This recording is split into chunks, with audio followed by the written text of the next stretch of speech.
To this point, we have taken a look at the top point guards, top shooting guards, top small forwards and the top power forwards in the NBA ahead of the 2025 season.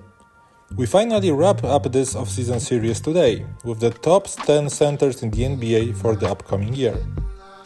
The center position in the NBA looked very bleak just 10 years ago, but has seen a major resurgence over the past 5 campaigns, as the average big man has modernized his game to be much more versatile than the average big man of a decade ago.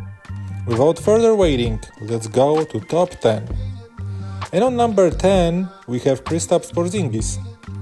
2024 was pretty much a microcosm of big man Kristaps Porzingis' career. He played like an all-star, but missed 25 regular season games and then another 12 playoff games due to injury, ultimately sitting out most of the Boston Celtics championship run.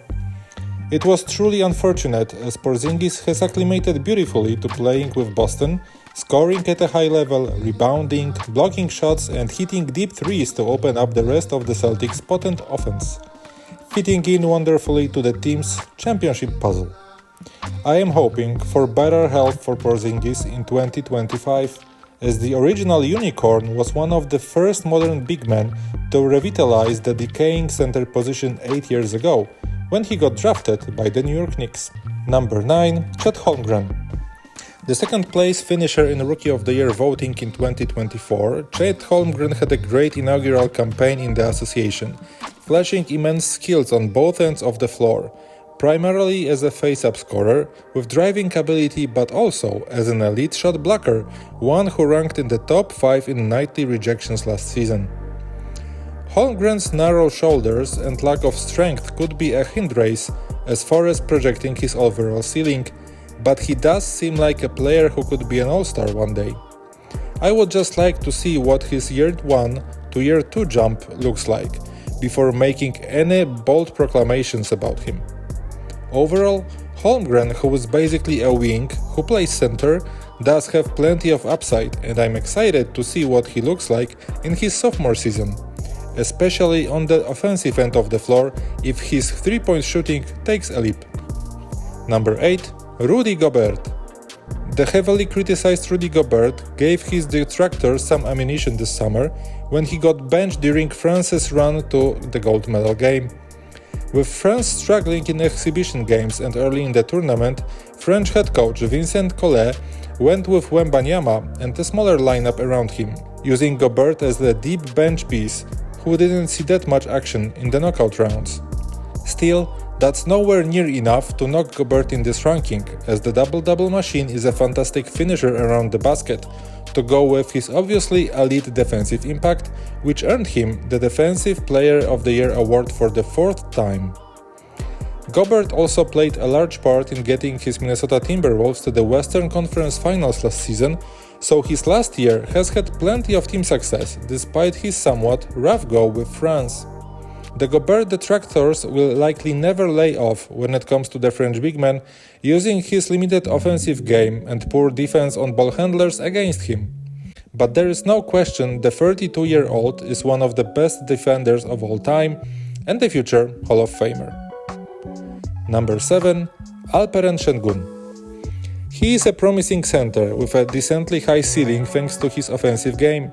Sengun has been described as a new version of Nikola Jokic in the past, a big man who can score at a high level in maybe not the most orthodox ways, and also create for teammates with flashy passes. Sengun has a funky offensive game, making him a tough cover for opponents who often have no clue which way he is going to turn next. A face-up specialist with driving ability, Sengun finished 3rd in the Most Improved Player vote last season and might have gotten more consideration if he didn't miss nearly 20 games due to injury. Houston should be getting huge value out of Sengun in 2025, considering he is set to be paid just $5.4 million next season. If Sengun even just replicates his last year output, while earning that salary, the Rockets will be getting a steal value-wise when it comes to their starting center, who already got All-Star consideration last season. And I think All-Star for Sengun in 2025 is a perfectly reasonable expectation. Number 6. Bam Adebayo. Right on the cusp of that All-NBA distinction over recent years, Bam Adebayo has made back-to-back All-Star appearances, helped lead the Heat to the finals 2 years ago, and just won a gold medal with Team USA this summer. That is to go with 5 straight All-Defensive Team honors and a top 5 finish in Defensive Player of the Year voting in each of the last 5 campaigns, peaking with a 3rd place finish in 2024. What is more, Adebayo is far from just a defender. He also has a blossoming offensive game, possessing the ability to hit pull-up, off-the-dribble jumpers and spot-up looks from the mid-range. He can also grab a rebound and bring the ball down the court, can pass at a high level for a center, just maybe not on that Jokic Sabonis level, and rebounds very well, despite being just 6'9". All Adebayo is really missing is that reliable 3-point jumper. Though, if his Team USA stint this summer is any indication, there is a chance that could be coming at some point.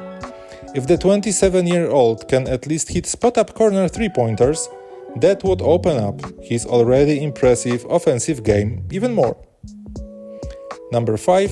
Domantas Sabonis.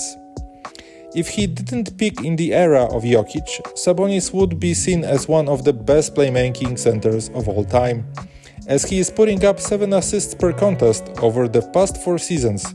That is no easy feat for a center. We have just become used to it because of Jokic's unique playmaking brilliance. On top of the plus passing, Sabonis is also a monster rebounder, leading the league in nightly boards over the past 2 seasons at 12.3 and 13.7 respectively in 2023 and 2024. That is to go with being a great face-up scorer with solid post moves down low. Sabonis can hit jumpers or drive by slower-footed bigs or beat up smaller defenders in the post for easy lefty finishes. The one area in which Sabonis is lacking is defense, as his quick first step doesn't translate to the less glamorous side of the floor on switches. Nor does he protect the rim well, which has made it difficult for the Kings to play defense good enough to really contend for anything but a playoff spot in the West. Still, Sabonis is an all-NBA level center, even earning MVP votes over the past 2 campaigns, so Sacramento is almost certainly still glad that they made the Tyrese Haliburton for Sabonis trade. Number 4. Victor Wembanyama. Wembanyama is special for so many reasons, particularly the fact he's 7'4" with a reported 8-foot wingspan to go with his unreal quickness for his size and otherworldly skill level. Wembanyama might as well be a 7'4" Chris Paul, because his ball handling and off-the-dribble scoring ability put pretty much every other player on this ranking to shame. He at times resembles an even bigger Kevin Durant out there on offense, able to knock down shots on pull-ups, step-backs and crossovers. All while defending at the level of Anthony Davis, a scary mix of 2 all-time greats.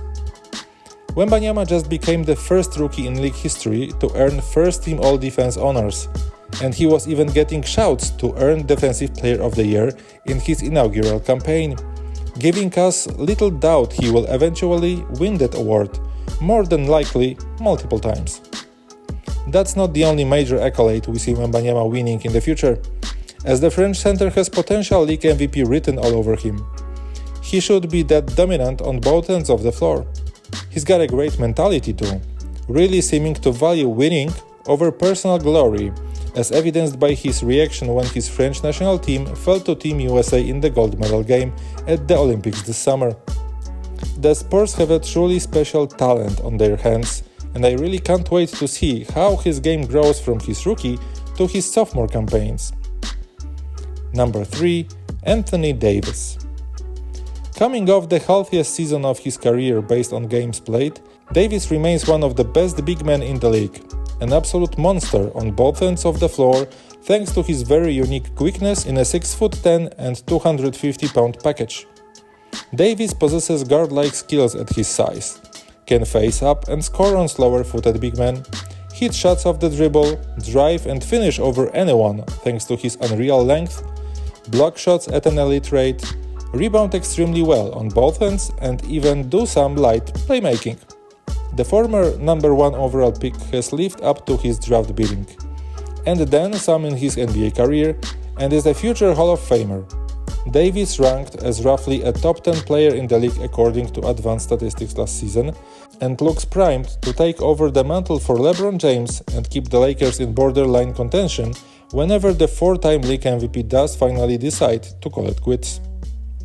Number 2. Joel Embiid. Had he been healthier in 2024, he might have been looking at second MVP award in a row.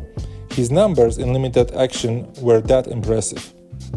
Embiid led the league in scoring, though he didn't qualify for the scoring title due to missed games, while also posting 11 rebounds nightly, over 5 assists, 1 steal, and nearly 2 blocks per game.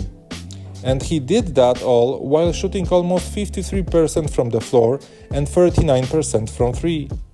And of course he was facing opposing team's best big man defender every night, even often staring at double teams. Those are the numbers a modern-day Wilt Chamberlain might be posting if his prime were taking place today. Embiid has had a poor injury luck in his career, and he has not been able to step up in the playoffs to get Philadelphia past the second round yet. But there is no question he is one of the greatest centers ever. Plus, if you can remember his play on Team USA this summer, the Americans very likely would have lost to Jokic's Serbia in the semi-final if not for Embiid's 19 points on 8 for 11 shooting, which included multiple clutch four-quarter buckets in what was a tight game. That Olympic outing gives us hope Embiid could make a deep playoff run at some point, perhaps as soon as this year, if the replacement of Tobias Harris with Paul George by the Sixers is as impactful as it should be. And finally, number 1, Nikola Jokic. Unquestionably, the best basketball player in the world today. Jokic is coming off a campaign in which he won his third MVP award in 4 seasons, in which he was named first-team All-NBA for the 4th time, and in which he was named an All-Star for the 6th time. Ultimately, Jokic wasn't able to lead Denver to a second championship in a row, but he did carry Serbia to a bronze medal in the Summer Olympics this offseason, so his year wasn't empty of team hardware. Jokic hasn't even turned 30 yet, so I'm excited to see where he lands in few years from now, based on how many more accolades he earns in his prime. The fact that his game is not predicated on athleticism much at all make me believe we could be looking at a LeBron James-esque peak by the Serbian center, who can score, rebound and create at elite levels. Okay, that's it for today. Thanks for the whole ranking position by position. This was really fun for me. Thank you for watching, and I see you next time with some new videos. Bye!